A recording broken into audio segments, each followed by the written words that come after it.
Hello. Today we're going to explore the idea of the Irish having the Gospels of the Bible. When, how, why?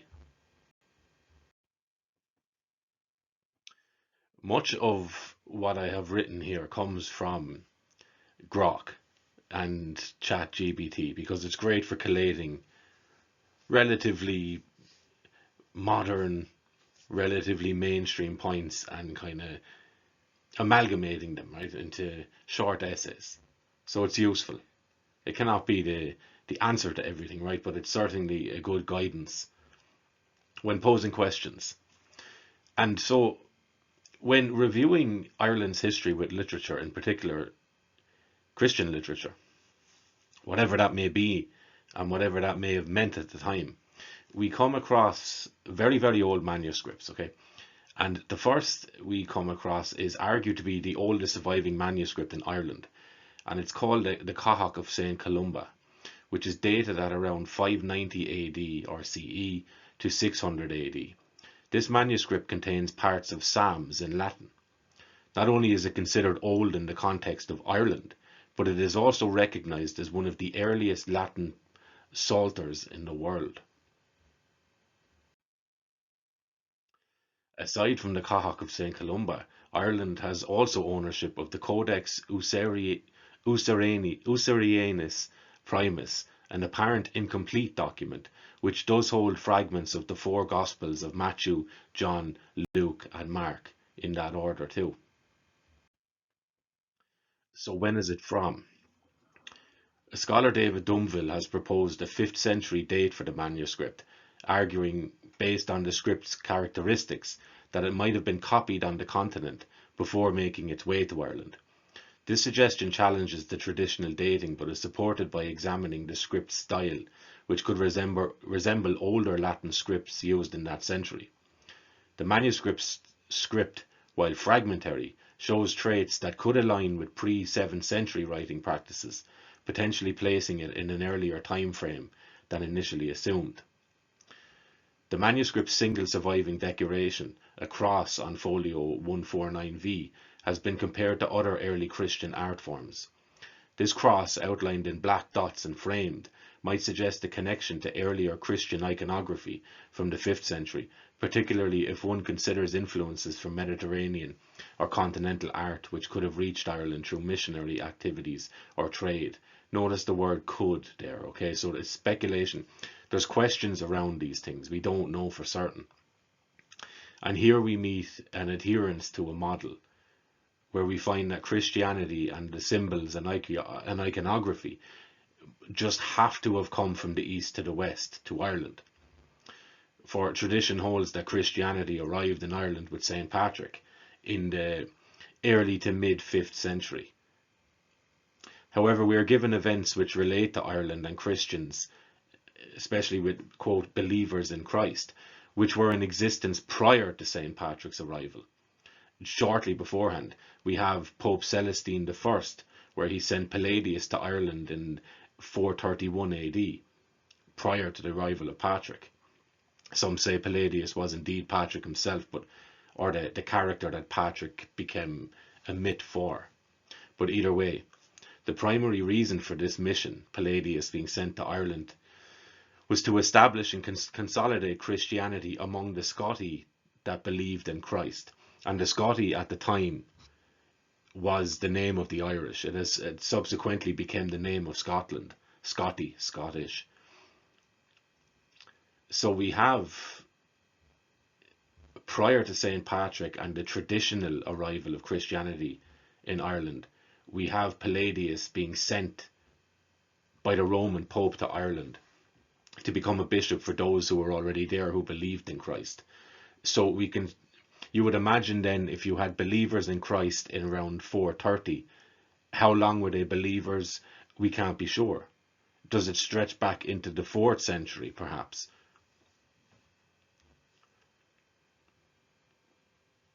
So reasons then for sending Palladius are given as combating Pelagianism. And at the time, there was concern over the spread of Pelagianism, which became an heretical doctrine. And it took its name from, I suppose, the philosopher or theologian Pelagius. It was a heresy that denied original sin and emphasized human free will over divine grace. Palladius, who had previously influenced Celestine to send Saint Germanus to Britain to combat this heresy. So we can see that there's an antagonism to Roman doctrine, which was clearly flourishing or blossoming rapidly enough, not just in England, but in Ireland also, that a Roman Pope was concerned about it enough to send people to beat it back, I suppose, or to combat it. Okay? So it's not just crazy speculation to assume, because we seem to know, or we were being informed, how, if incorrectly or not, that there was Christians in England and Ireland prior to St. Patrick arriving in Ireland. So that's it. That's interesting, and it opens the door for more questions around this. Okay. And what's interesting about these sorts of arguments is that you can get arguments for the position or against the position. So in this case, was the Codex, did it originate in Ireland? And arguments for that are, we'll read here. So, although the precise origin isn't definitively known, the manuscript has been in Ireland since at least the 17th century, when it was acquired by James Ussher, Archbishop of Armagh, indicating a long-standing Irish connection. Okay, so we know it was here since then. What about prior to that?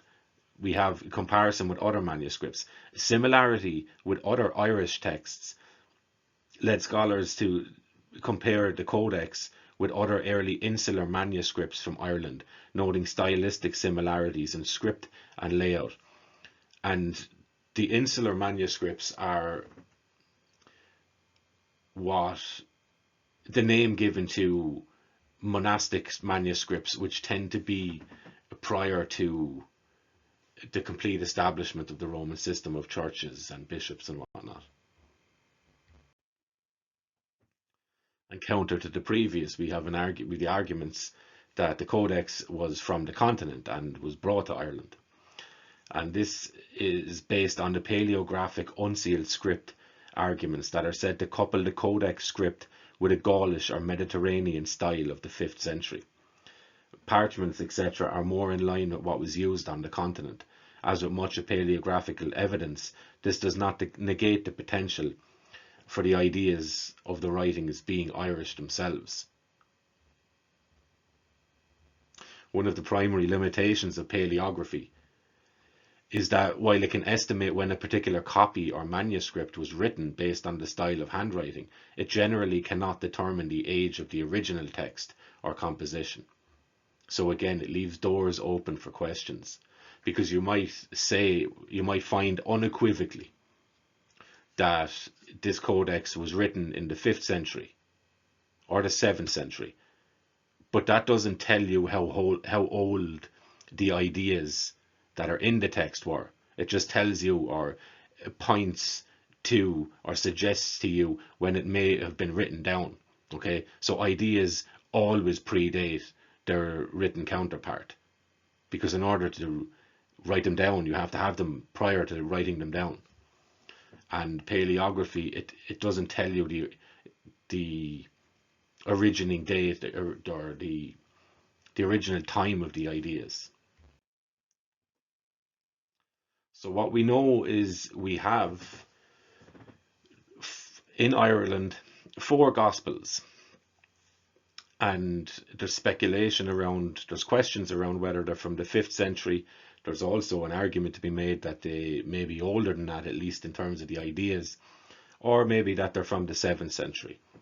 But either way, we find that the recognition of the 4 Gospels, Matthew, Mark, Luke, and John, as a definitive set was solidified during the canonization process, the Muratorian fragment, which was from 170 to 200 current era, or AD, an early list of canonical texts that include the 4 Gospels.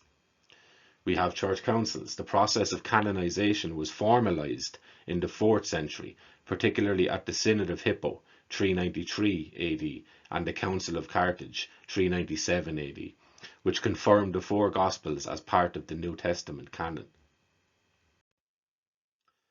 And this standardization of the Bible, or of the Gospels, the New Testament, fell on the shoulders of Saint Jerome. And Jerome began the standardization in his Vulgate. He began this work around 382 AD at the request of Pope Damasus I, who wanted a standardized Latin version of the Bible due to the numerous and often inconsistent Old Latin translations that existed at the time. It's interesting to point out here as well, and you see this when you're reading up on this topic or similar topics, that the older ones seem to be discredited as further away from the originals than the more modern ones, which are being funded or being created, are said to be, which I find really interesting, because it's usually the other way around. You would imagine that a text or recording of an event which is closer to the actual event would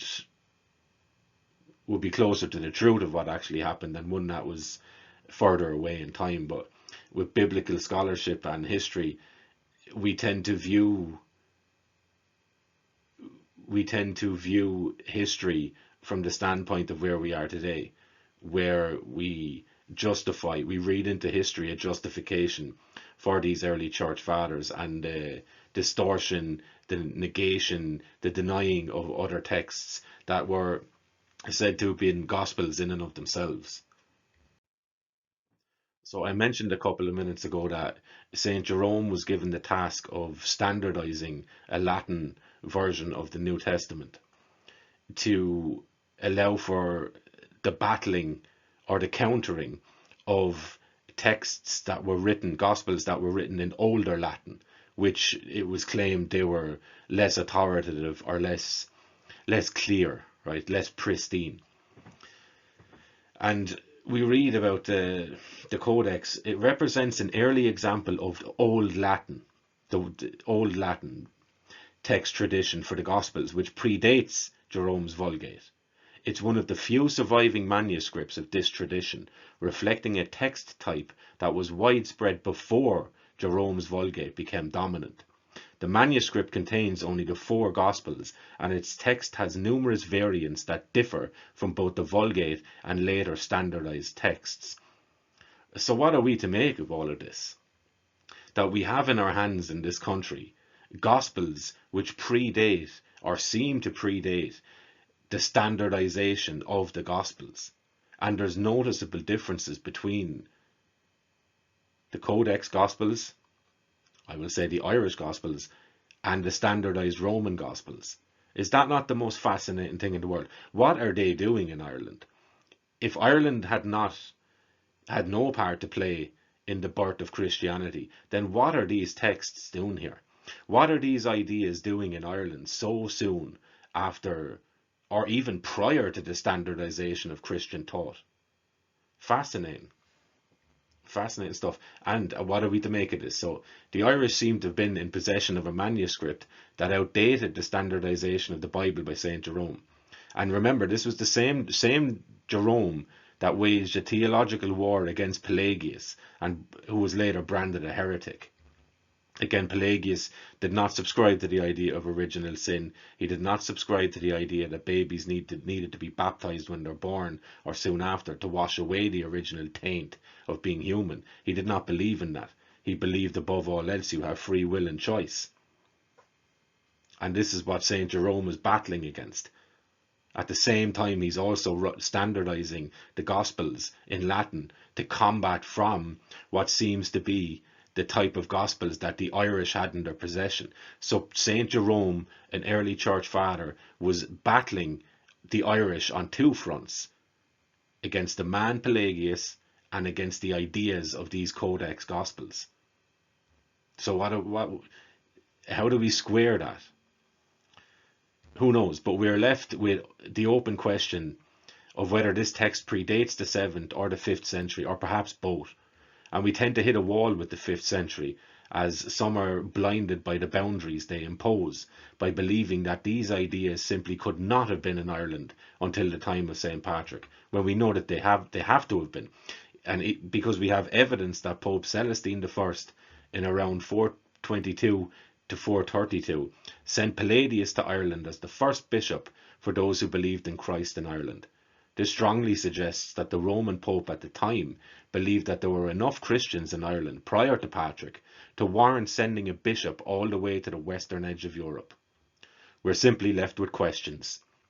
What is Christianity? Did it begin in Rome? And what role had Ireland really in the creation and expansion of Christianity? Was there a difference between Irish Christianity and Roman? We know that there was. How deep was that difference? It seems to have been the difference between metaphorical readings of the Bible, i.e. the Irish, and of Christ, and the Roman literalists. We know which side came to dominate, and we have also seen this side's influence wane in our own time too. But yet questions remain. Ireland, the land that history seems to have forgotten.